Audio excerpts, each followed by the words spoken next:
అసలు ఈ యొక్క ప్రాబ్లం రావడానికి కారణం ఏమంటే అధికమైనటువంటి వేడి. శరీరంలో ఆల్రెడీ వేడి ఉంటుంది.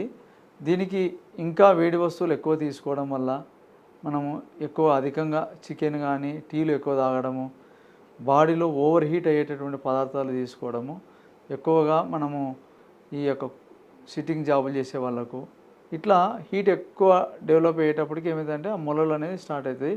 దాంతోపాటు బ్లీడింగ్ ఎక్కువ, రక్త మొలలు వస్తాయి.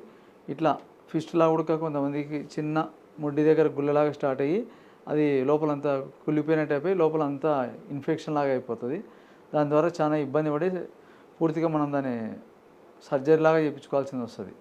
కాబట్టి అలాంటి ప్రాబ్లం లేకుండా మనకు స్టార్టింగ్లోనే మనకు తెలుస్తుంది పలానా సమస్య అన్నప్పుడు మనకు ప్రకృతిలో దొరికేటటువంటి యొక్క పండ్లు తెచ్చుకొని నీట్గా ఆరబెట్టుకొని డ్రై చేసుకొని దానికి కావాల్సినంత కలకండ ఈక్వల్గా కలుపుకొని మనం రోజు పొద్దున సాయంకాలం ప్రాబ్లం ఎక్కువ ఉంటే 2 పూట్ల వాడుకోవచ్చు.